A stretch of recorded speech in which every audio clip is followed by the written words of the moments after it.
Huh? Work? Oh, yeah. Yeah. Richard, how you doing tonight? Good. Good to see you. Well, are there others down there still eating ice cream or?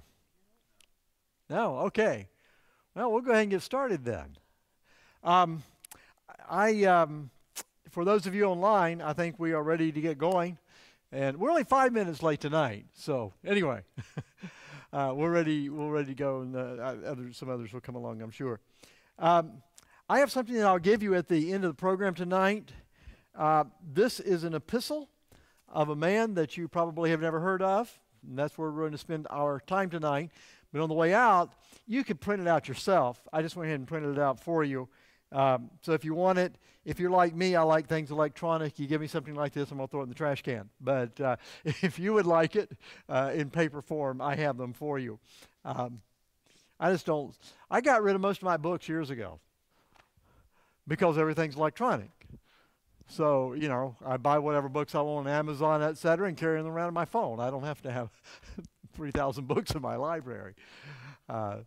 So in any case, there's some books, there are a few books that you can't get that are good to have. But in any case, I have that for you, and you'll find out more about it here as we start digging into this. But before we get started, let's have a word of prayer. Our Father in heaven, we thank you, Lord, for your goodness, your loving kindness. We pray tonight that as we look into these things, that you will be with us, open our minds, guide us, we pray.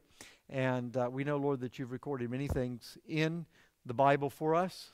And we know, Lord, also that somehow from the day of the apostles until our day, some strange things have happened to Christianity.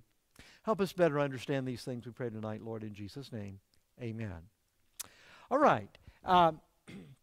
As you know, we have embarked on this endeavor to try to find out about some changes from the day of Jesus. We had the apostles. We don't know where most of the apostles went, and we reviewed that with you. Interestingly enough, when we look at some of these early individuals that have left a written record for us, some of them going back really to the time of the apostles, and we looked at one of those last week. I think one thing that you will notice is that they track very closely with the teachings of Paul and John. And we have seen in the one last week how that it was just almost, in many places, a paraphrase of the writings of John, in some cases, the writing of Paul. There is something I believe that we need to understand about early Christianity. Early Christianity was funneled through the teaching, not of the 12, not even of Peter. But what we know and understand about Christianity today went through the funnel of Paul and John. That's where our understanding of the New Testament comes from. It's where our understanding of the gospel comes from.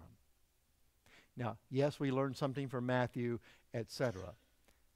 And those works were widely circulated among the early Christians. But the development of that theology, the meaning of those things, the meaning of the birth of Jesus, we understand through the Apostle Paul and through the writings of John, primarily. All right, and we'll see more of that tonight as we go through these things. So the other apostles, as we mentioned, we really don't know what happened to them, and we don't have much written record. I've shared this, and I'll keep sharing this with you. Christianity, first of all, went within that blue circle, and then it spread out from that blue circle to the red circle. It may have gone over to Italy before it went to Greece. You remember, Paul received that Macedonian call. Come over to Greece and help us. And so he went over to Greece, and the gospel got spread there eventually. And then from there to Spain, etc.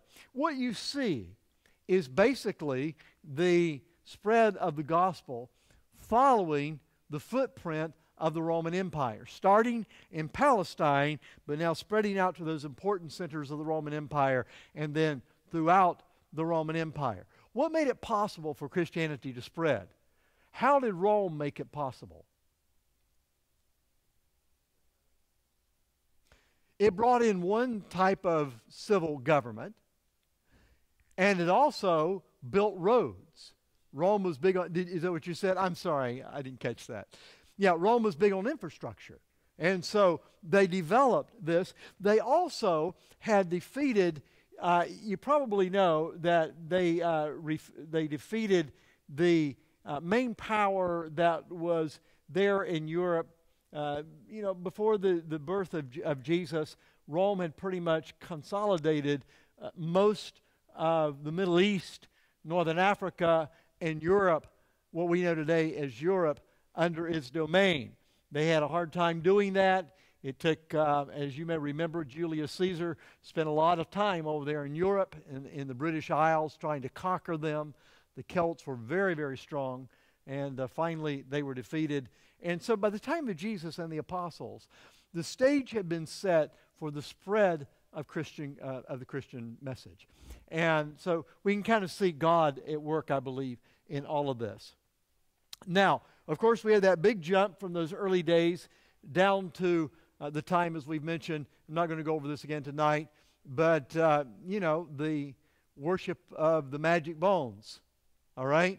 So we came to the worship of the magic bones. Those of you online, if you'll give me just a moment, my apologies to you. Jack, stay planted somewhere, please. All right, thank you. Okay. In any case, so we have now, the worship. How did we get from the early apostles and the things that we're going to see tonight in the writings of these early individuals that probably were with the apostles or shortly thereafter? How did we get from there to the worship of magic bones under the altars? Well, there obviously is a huge gap between those early times. By the way, I'm not going to tell you any stories tonight about magic bones. As far as I know, this week they did not find any more bones of Peter. All right? So, but as we go through this series, I'll tell you some stories. But tonight is not story time. Tonight, really, I'd like for us to dig into this epistle of this man. There are 12 chapters in this epistle. The last two are maybe a little suspect, but certainly the first 10 we can rely on. And let me just share with you what a well-known historian had to say about this. This man, Philip Schaff, by the way, is a well-accepted history of the Christian church. In fact, when I was in college, this man was the textbook for what I had to take to get my degree in theology for Christian history. So he's a reliable Christian history writer. He says, short but precious document. He's talking about this document that I have right here. Short but precious document must be ranked with the great unknown authors of Job. We don't know who wrote Job, do we? The book doesn't say. We know we just have Job. All right? The unknown authors of Job and the epistle to the Hebrews. There's nothing in Hebrews that tell you who wrote it. We have some early things that lead us to think that Paul wrote it. However, the book itself does not give testimony to that. So he says this book is similar to that. Who are known only, the authors of those are known only to God. That is probably true of this, even though down in chapter 11, it says that it was written by a man by the name of Matthias.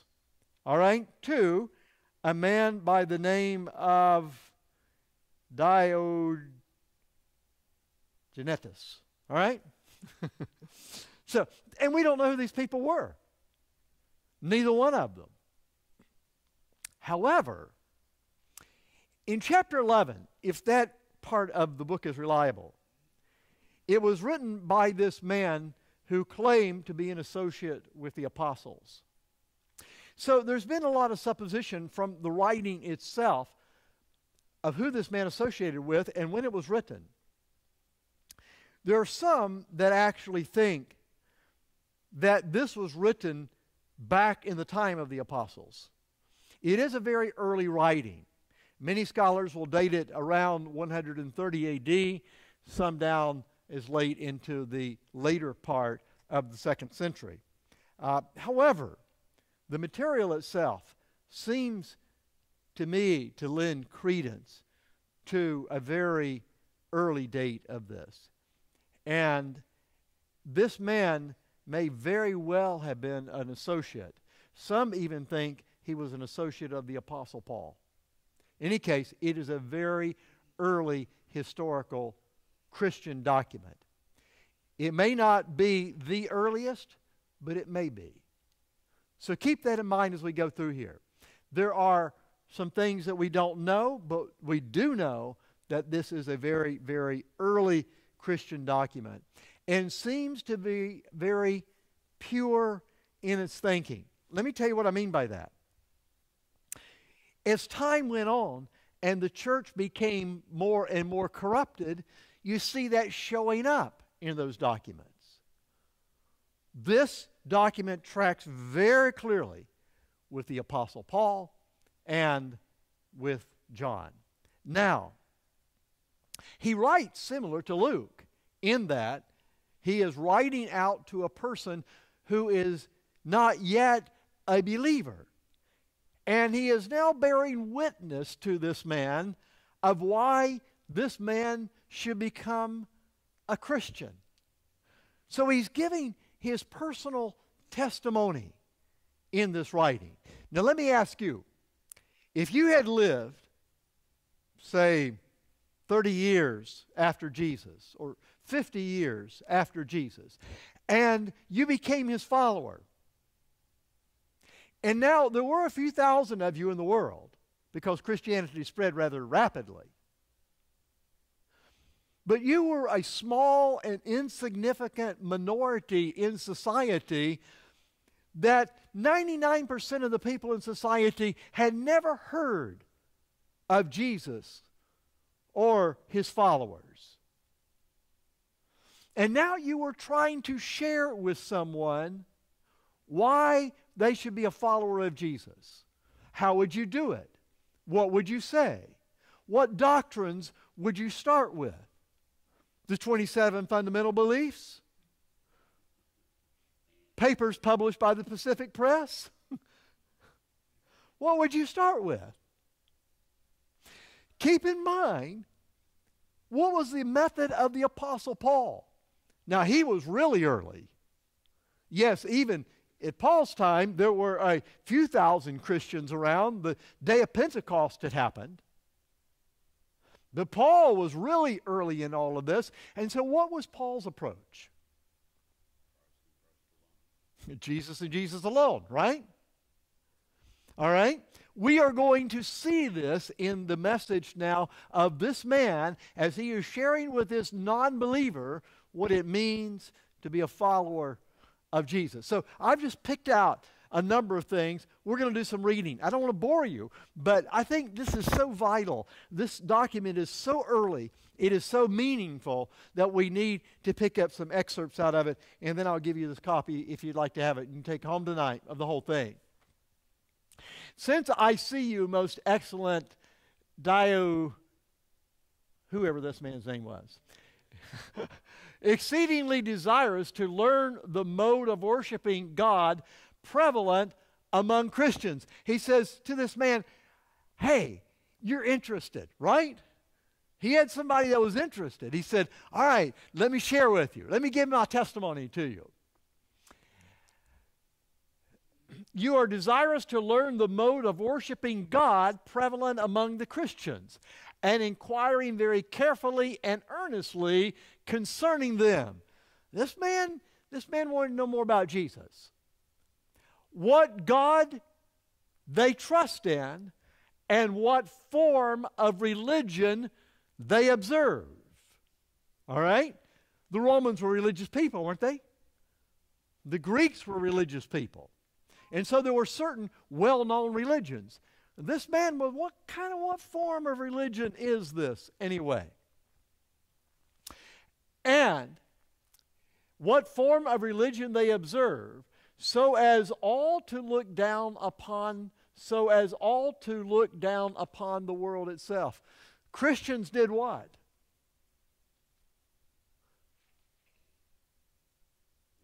They looked down on the world, didn't they? Why? because Jesus did. When Jesus said, I am the way, the truth, and the life, and no one comes to the Father but by me, that excludes everything else, doesn't it? So Christians had, from one perspective, a very exclusive mentality, but also at the same time, a very open and accepting mentality. And we'll see that. All right. They looked down upon the world itself and despised death. They were not afraid of dying for Jesus. While they neither esteem those to be gods that are reckoned such by the Greeks, or the New Testament would translate it, the Gentiles. It doesn't mean the Greek people, it means those that spoke Greek. You know, in the Roman Empire, Greek was the culture of the Roman Empire, the language of the Roman Empire. Rome ruled, but Greek was the culture of the society. Reckoned such as by Greeks, nor hold to the superstition of the Jews. All right? So you get what he's saying, right? He starts out with this man and says, as Christians, we understand that we are not part of this world. And if we die for that, we're not afraid of it. But what you have to understand is that we do not hold to the religions of this world, either the religions of the Roman Empire or the superstitions, as he calls them, of the Jews. Come then, after you have freed yourself from all your prejudices, possessing your mind, and laid aside what you have been accustomed to as something apt to deceive you. What is he asking? What's he appealing for this man to do? You take all your training, everything you've learned, you put it aside and see if there's something new, and try to see if you have been deceived by the former. Let me ask you this. Should you ever do this as a Christian?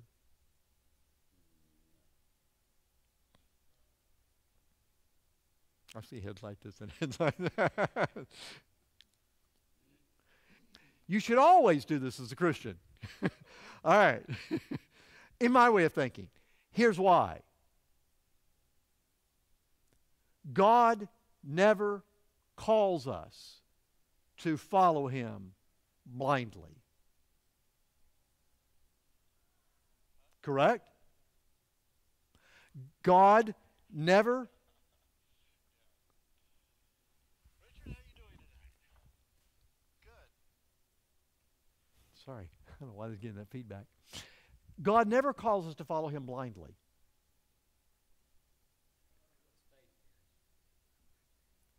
Faith is not ignorance.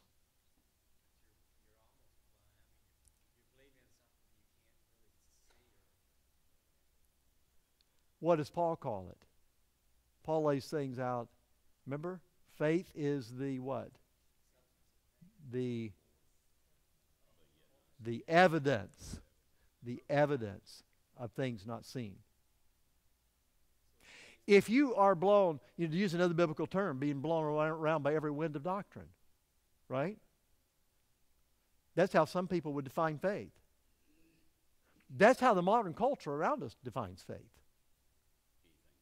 Just anything goes. It makes no difference. But God gives us evidence to rely on. Not absolute proof, but evidence. So, that's why, you remember Luke? We saw that in Luke. Luke said, "Oh, Theophilus, I'm going to lay these things out for you." This man is doing a similar type thing. In any case, he asked him, he says, listen, you have been trained in the way of the Greek thinking of all the different gods, and the gods that some are for this thing and some are for that thing, some are for this country and some are for that country. And so he pleads with this man, just lay all of that aside, and he says, I want you to think about something. So here he goes with it. He now appeals to him based on logic. And next, I imagine that you are most desirous of hearing something on this point, that the Christians do not observe the forms of the divine worship as do the Jews. The Jews worshiped how? The temple, right?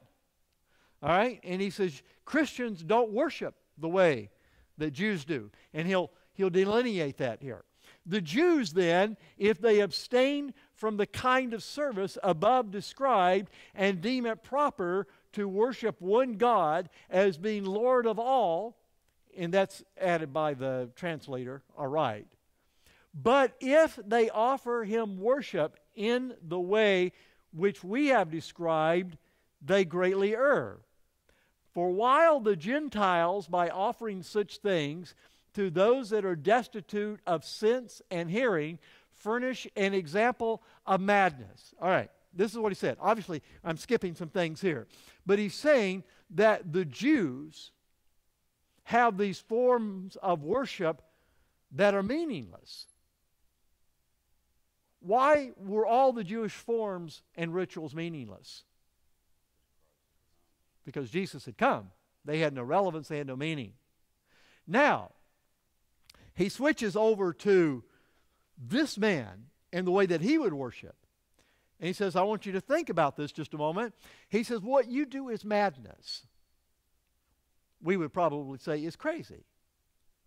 All right? Examples of madness. They, on the other hand, thinking to offer these things to God, these are the Jews now, thinking to offer these things to God as if he needed them. What were the Jews involved in? A sacrificial system, right? Paying God off with their sacrifices, and Messiah had already come. And the sacrifices, the reason we find Paul dwelling on this issue so much, that those sacrifices accomplished nothing in the Old Testament, and surely after Messiah came, they accomplished nothing. But the Jews were always giving these sacrifices, paying God off. So this man, who may very well have been an associate of Paul or John, the early apostles, he says now, those things are meaningless. He says, what you do in worship, he's talking to this man that he's writing to, is madness. But he says, what the Jews do make no sense either. He says, they, on the other hand, by thinking to offer these things to God as if he needed them, might justly reckon it rather an act of folly than of divine worship. He said, they're not worshiping God. They go up there and sacrifice the lambs and all these things. They do all these rituals. It accomplishes nothing for them. For he that made the heaven and earth and all that is therein. Did these early believers believe in God as the Creator? Absolutely. Clearly. We saw that last week. We see it now again this week. For he that made the heaven and the earth and all that is therein, and gives to us all things of which we stand in need, certainly requires none of those things which he himself bestows on such as think of furnishing them to him. So the Jews were giving God stuff and God didn't need it. All right. Now, back on the issue for just a moment of God as the Creator. What did the pagans believe? What did this man believe about creation? This man that this Christian man was writing to. What did he believe about creation? He believed that the various gods, and there were a lot of different shades to the stories, but he believed that the gods were all at war at each other, and this one ruled this one ruled the sea, and one ruled the sky, and one ruled the sun, etc. And, they all had different parts in this, and the creation of man, and there are a number of different of these creation stories, but none of them are about a loving God that created someone that he loved and cared for. And so this man now hears or reads this letter.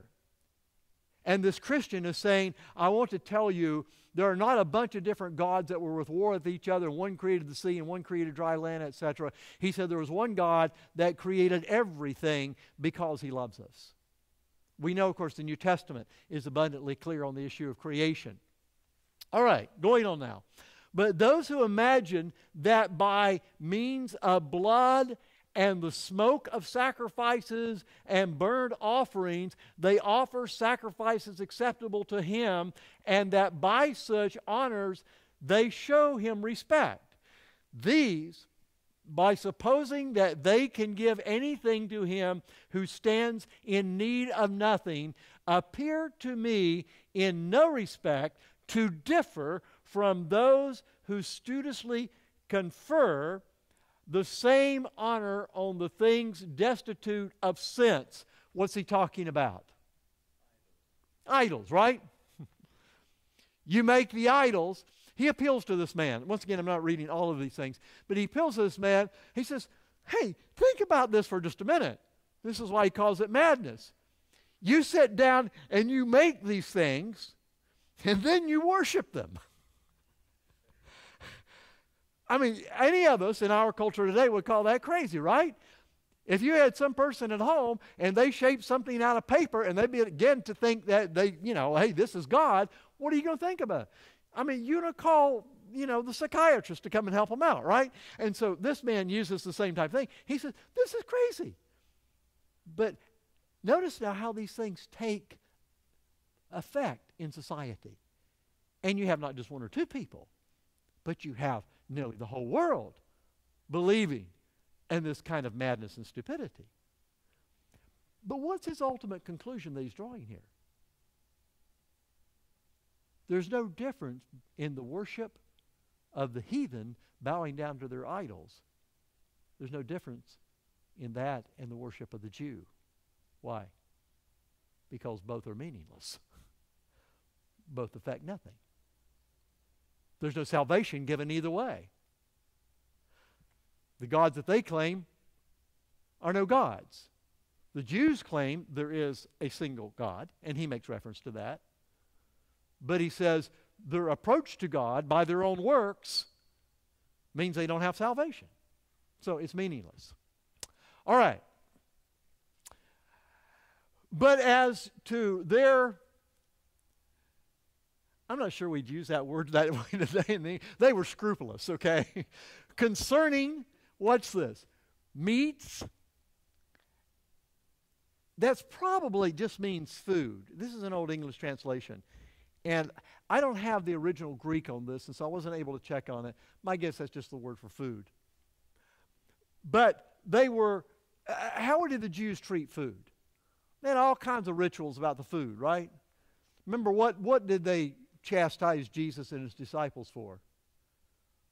For eating without washing their hands, and it had nothing to do with sanitation, and everything to do with the rituals. All right? And their superstition as respects the Sabbath. And now everybody in the room here got really uncomfortable, right? All right, you don't need to be. As respects the Sabbath and their boasting about circumcision and their fantasies about fasting. You remember Jesus criticized the Pharisees for fasting? What did he tell them to do? He said, if you're going to fast and pray, do what? Go home and do it in your closet and keep it to yourself, right? I mean, that's what Jesus said, correct? Am I right? Okay. I want you to think about something for just a moment. When time you come down to the Protestant Reformation, what was Martin Luther doing in that little cell? Some of you may have been there. I've had the privilege of being there and looking in that little tiny cell. Not concrete, rock floor, rock walls. Very harsh reality there. What was Martin Luther doing? He was starving himself to death and beating himself to death. A real departure from that earliest time of Christianity. Martin Luther was a monk. Where did the monastic system come from? How did that ever get in the Christian church? It wasn't part of what happened here. It was part of what happened later on. We'll get to some of those things another time. But in any case, I know all of you want to know about the Sabbath. We'll get there. All right. So what's he saying here? These various regulations about their food, their superstitions about the Sabbath, and their boasting about circumcision. Circumcision, why were they boasting about circumcision? If they were circumcised, they were what? They were children of Abraham, part of the redeemed, right? And their fantasies about fasting and the new moons, which are utterly ridiculous and unworthy of notice. All right, what's he saying? All of these Jewish rituals were worthless. What did Jesus do with all those rituals? He didn't pay much attention to them, did he? The Apostle Paul did the same thing, turned his back on all of those. All right? So these men are consistent. This man is consistent with Jesus. He's consistent with Paul. Now, what does this sound, when you read this, what passage of the Bible does this sound like? Colossians chapter 2, doesn't it? He's tracking Colossians chapter 2 here. So he's not saying anything different than what Paul said.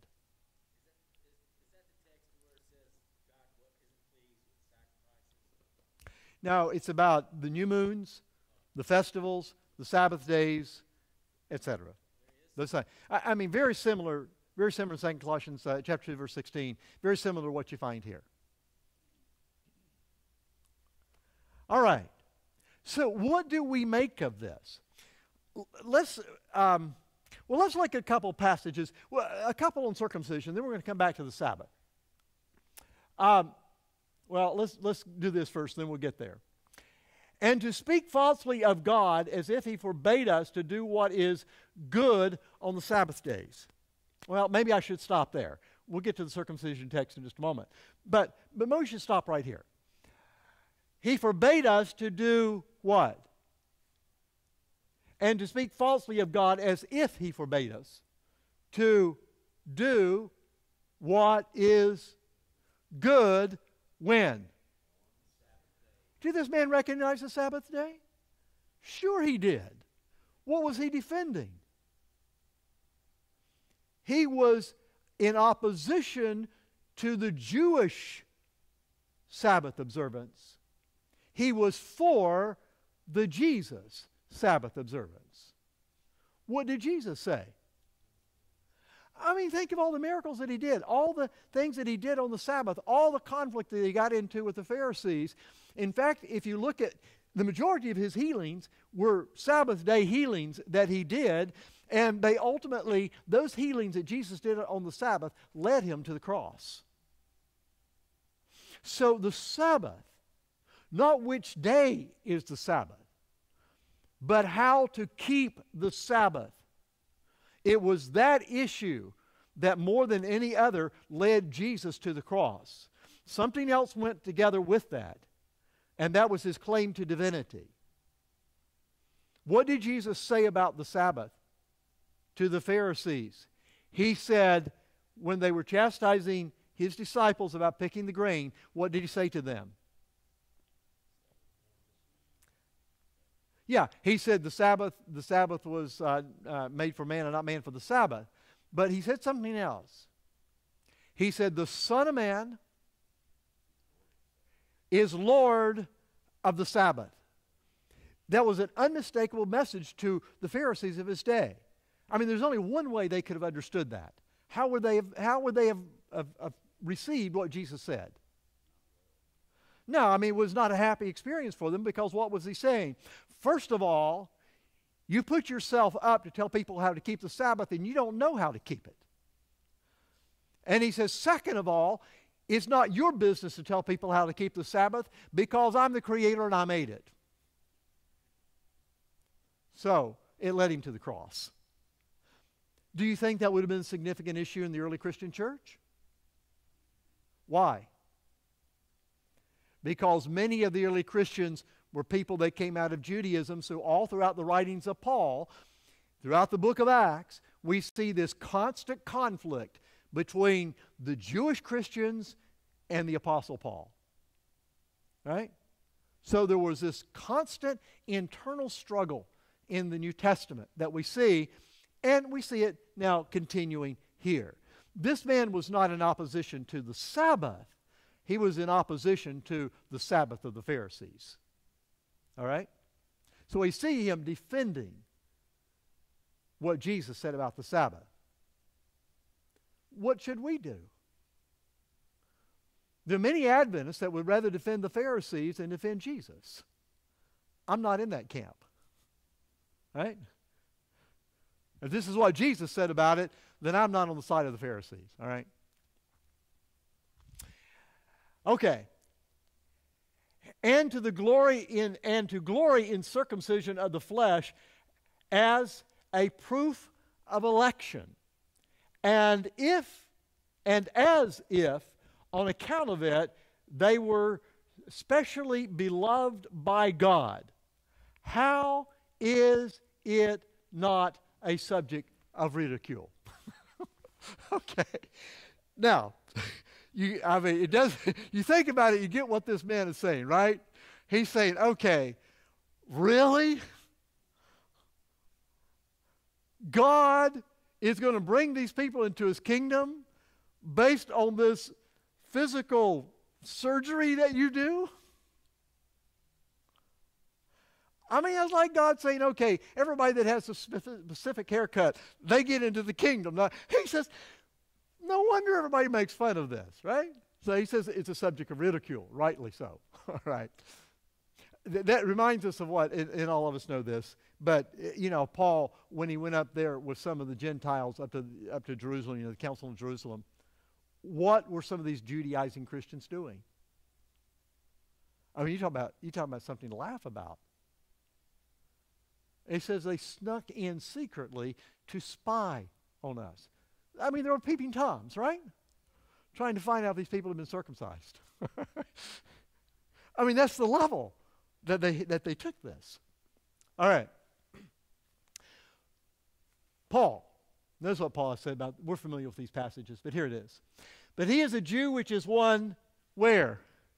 Inwardly. And circumcision is that of the heart in the spirit, not the letter whose praise is not of men, but of God. When you read what this man in this other epistle has to say, he's saying the same thing Paul is saying. Behold, I, Paul, say to you that if you be circumcised, Christ is no profit to you. All right? He profits nothing to you. For in Jesus Christ neither circumcision avails anything, nor uncircumcision, but what? Faith that works by what means? By love. We saw that in the epistle that we saw last week. We'll see it tonight in this one as well. Moses therefore gave unto you circumcision. This is Jesus talking. Not because it was of Moses, but of the fathers. It existed before Moses. And you on the Sabbath day circumcise a man. If a man on the Sabbath day receives circumcision, and there was some work and pain and stuff that went with that, obviously. If a man on the Sabbath day receives circumcision, that the law of Moses should not be broken, are you angry at me because I have made a man every whit whole on the Sabbath day? This is one of those passages just going back to the Sabbath day. It covers both circumcision and the Sabbath. But where Jesus was saying, I have every right to heal and to do good on the Sabbath. So once again, this man in this epistle was defending the approach of Jesus to the Sabbath. And as to their observing months and days as if waiting upon the stars and the moon, and they're distributing according to their own tendencies the appointments of God in the vicissitudes of the seasons, for some for festivities and others for mourning. Let me ask you something. When you read that, what does that sound like to you? Now, none of us are high church people here, but what does that sound like? Yeah, it's a church calendar, right? The ecclesiastical year. Divided up just like the Jews. Remember the first night we started on this? I went over some issues and said that Roman Catholicism was basically a reinstituted Judaism under a different guise. Let me ask you, when you look at the New Testament, and we all know the answer to this, did Jesus institute a bunch of ceremonies and festivals and routines of religion? He didn't, did he? What was Jesus after? He wasn't after the outward appearance of religion, but what was he after? The conversion of the heart. That's where Christianity has always been. It's not where Christianity ended up going by way of, historical Christianity. But true Christianity, that's where it's always been. All right. Some for festivities and others for mourning, who would deem this part of divine worship and not much rather a manifestation of folly. He's saying once again, this is all foolishness, all these rituals of the Jewish people. For the Christians are distinguished from other men, neither by country. I want you to watch this. This is, to me, this is, I know, maybe I'm too excited about this. But watch this, because this is so early, I think it is so meaningful. For the Christians are distinguished from other men. Let's stop right there. How are Christians distinguished from other people? Do Christians dress differently? Do Christians look different?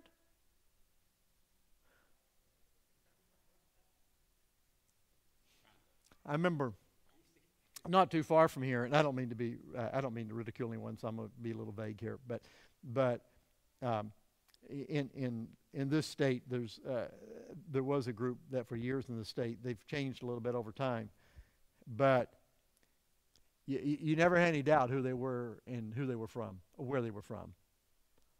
They were Adventist, but you could just tell by the way they dressed. They were right there with the Amish and what they were doing. You follow what I'm saying? And by the way, is it hard to identify an Amish? How do you do it? Look at their clothes. Is it hard to identify a Mennonite? I have nothing against those people. A lot of fine people in those groups. But by their dress, you identify them, right? According to this man, that's a diversion from real true Christianity. You don't know Christians by how they dress. Watch this. For Christians are distinguished from other men, neither by country.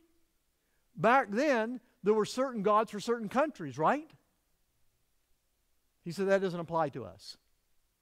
Nor language. Why? Christians were in, all parts of the world. Nor the customs which they observe.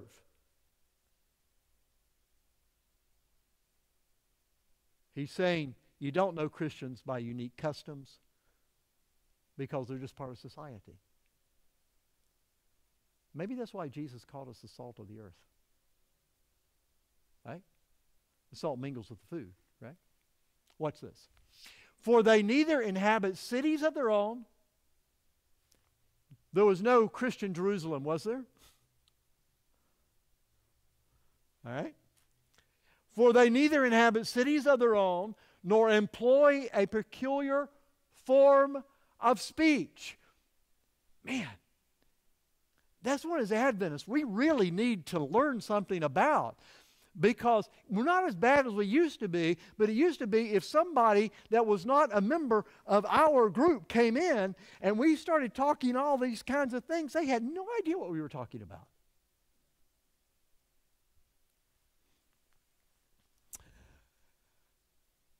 For they neither inhabit the cities of their own, nor employ a peculiar form of speech, nor lead a life which is marked out by any singularity. Nobody should ever be able to put a finger on you and say, man, you look like a Christian. Is that what he's saying? Exactly what he's saying. Why? There is a way that people should know, but not by outward appearances. Once again, the emphasis is where? On what's in the heart. Yeah? Not on what's out here. But inhabiting Greek as well as barbarian cities, Greek once again were those that were part of the Greek culture. Who were the barbarians?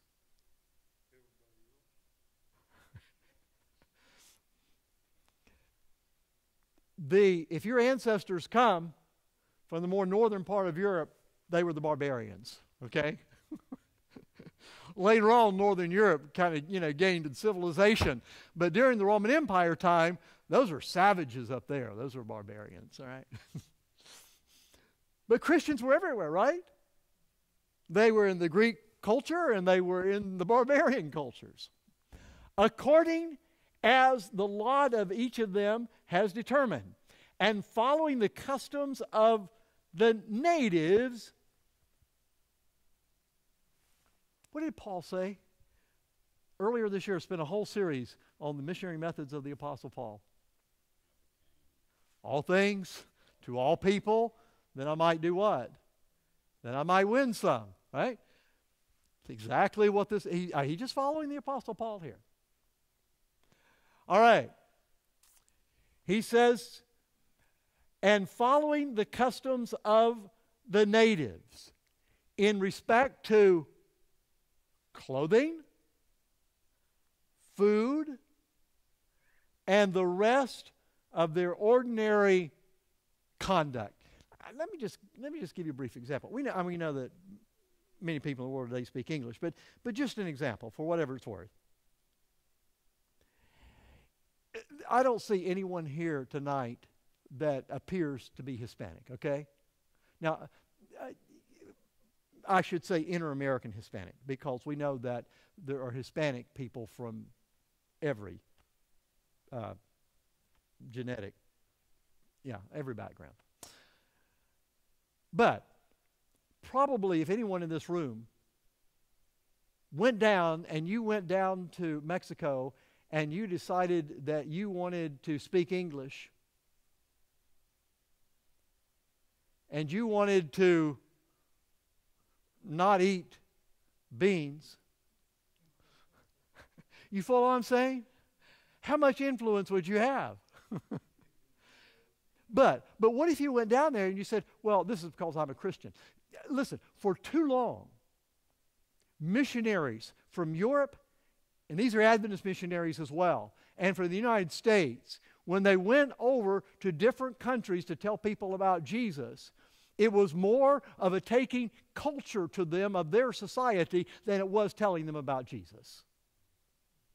That should never be a mistake that we make, even in our own society. Because our culture here within these walls is vastly different from the culture that's out there many times. Correct? All right. And following the custom of the natives. How many Christian sermons have you heard on being like the natives? How well do you think it'd be received? All right. Those are just think it through things. I don't mean that in a polemic way. And following the customs of the natives in respect to clothing, food, and the rest of their ordinary conduct. What does that mean? Sure. Exactly. All right. They display to us their wonderful and confessedly striking method of life. They are in the flesh. These are Christians. He's telling this man. He said, I want to tell you who Christians are. They are in the flesh. He said, I want to tell you we're in every society and we're not weird. Okay? Whatever society we're there, we enjoy the society and the customs of that society. They are in the flesh, but they do not do what? They don't live after the flesh. Because why? That's that circumcision language again. They have the circumcision of what? The heart. They pass their days on earth, but they are citizens where? All right, we're citizens here. We're part of society and what's going on. But he says, I want to tell you, Christians realize that they don't belong here. Does that sound like Paul? Exactly like Paul in Hebrews. They obey the prescribed laws. He says, Christians, we're good citizens, part of society. They obey prescribed laws and at the same time surpass the laws by their lives. What's he saying? They are not compelled by the law, but they are compelled by what?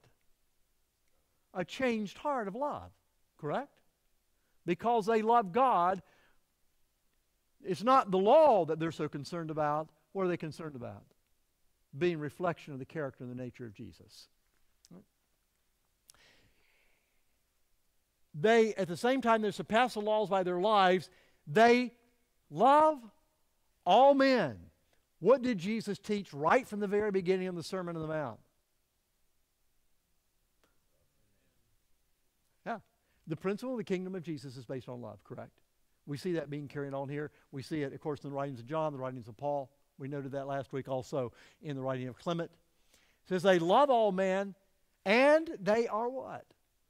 Persecuted by all. You get the picture of what a Christian was then? Living in society, not making a big scene, not saying, I want you to notice how religious I am because I dress differently than you. They were living a humble life. They were living a life of love and reflection of the nature of Jesus, and they were persecuted for it. I know some Christians that like to be weird because they think that gives them, the right to be persecuted. But that's not where early Christians were. They are in the flesh. They are poor, yet make many rich. They are in lack of all things, and yet abound in all. They are, by the way, you remember Paul talking to the Christians? He said, there are not many of you that are elevated in societies. The early Christians were primarily people that were poor. Not all, but most.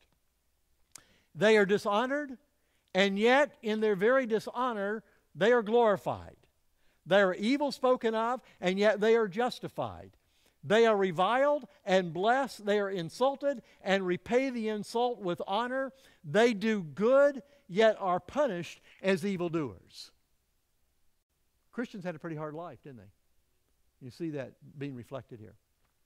When punished, they rejoice as if quickened into life. They are assailed by the Jews as foreigners. That's how they were treated in the land of Israel. Okay? Get out of here, you don't belong. And they are persecuted by the Greeks, yet those who hate them are unable to assign any reason for their hatred. Shouldn't it be that way with Christians? Shouldn't it always be that way with Christians? People resent us if we are people of love and if we love Jesus, but we should not give them opportunity by our own misbehavior. For as I said, this is no mere earthly invention which was delivered to them, nor is it this is Christianity or being a follower of Jesus, nor is it a mere human system of opinion, which they judge it right to preserve so carefully. Nor has a dispensation of mere human mysteries been committed to them, but truly God Himself, who is almighty, and here it comes again, the creator of all. Notice the emphasis this man had on the creator, just like John, just like Paul. If we ever lose that as Adventists, we have lost everything. And that's why you may hear me at times speak fairly forcefully about those that move away from an understanding of God as creator. And invisible has sent from heaven and placed among men the truth. Who is the truth? Jesus, right? I'm the way, the truth, and the life. And the holy and incomprehensible, he uses the same thing as John, right? The Word, the Logos. And has firmly established him in their hearts. He did not, as one might have imagined, send to men any servant or angel or ruler or any one of those who bear sway over earthly things, or one of those to whom the government of things in the heavens had been entrusted, but the very Creator. Notice what he's saying. He's saying God sent whom to the earth to die for us. Here he brings, just like the New Testament does, together the idea of the Creator and the Redeemer, and he ties them together. But in the heavens has been entrusted, but the very Creator, so no one else, none of the angels, but the Creator and the fashioner of all things, by whom he made the heavens. This he sent to them. Was it then, as one might conceive, for the purpose of exercising tyranny, or inspiring fear and terror, By no means. Why did Jesus come? But under the influence of clemency and meekness. As a king sends his son, who is also a king, so he sent him as God. He sent him, that is Jesus, to the men he sent him as a Savior. He sent him. Creation and redemption going together. And as seen to persuade, not to compel us, for violence has no place in the character of God. That sounds a lot like John, doesn't it? God is, he said in that little epistle, God is what? God is love, right? This man is just repeating the same thing here again. All right. He came for clemency. What does that mean? His view of Jesus, Jesus came for what reason? To redeem us, not to condemn us. I'm sorry, I've got so much of this. If you'll bear with me just a couple minutes here, we'll be done. As calling us, he sent him, not as vengefully pursuing us, as loving us, he sent him. Not as doing what? For the Son of Man came not into the world to condemn the world. He didn't come to judge us. For he will yet send him to judge us, and who shall endure his appearing? When did Paul say the judgment would take place? At the return of Jesus. This man had a very clear concept of that. Do you not see them exposed to wild beasts? These are the Christians. So you can see some of the persecution that they were already enduring. That they may be persuaded to deny the Lord and yet not overcome. Do you, by the way, that overcome, we're not going to spend time there. John uses that word a lot in Revelation, we know, in relationship to the devil and persecution. Do you not see that the more of them are punished, the greater becomes the number of the rest? This is very true in early Christianity. The more that they were persecuted, the more they grew.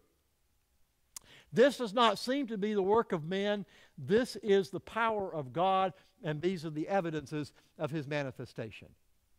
All right. I'm going to stop because I know it's getting late. I've got some more.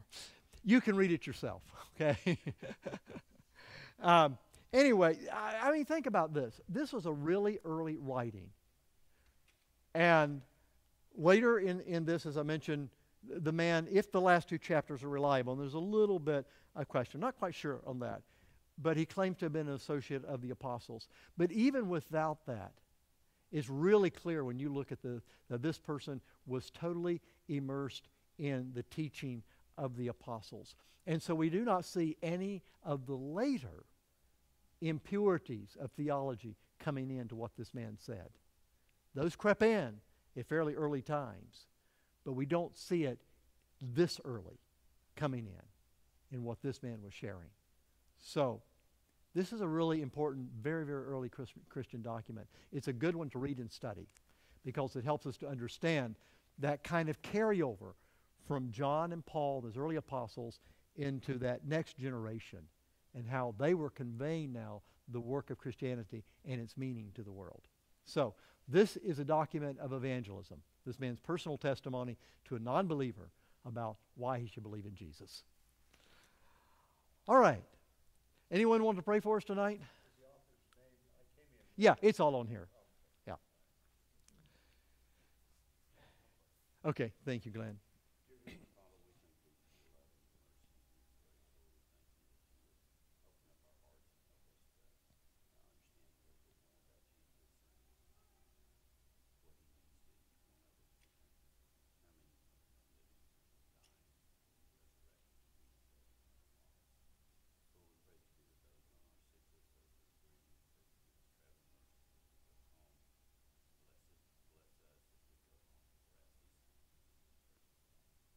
Amen. Thank you, Glenn. All right. We did a lot of reading tonight. As I mentioned, we're not going to always do that. But I thought this document was so important that I wanted to pick some things out and review parts of it with you at least.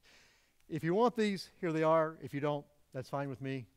But they're available to you.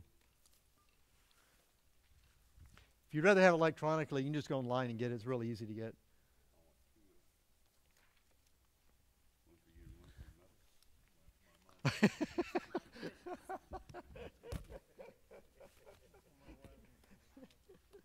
Oh,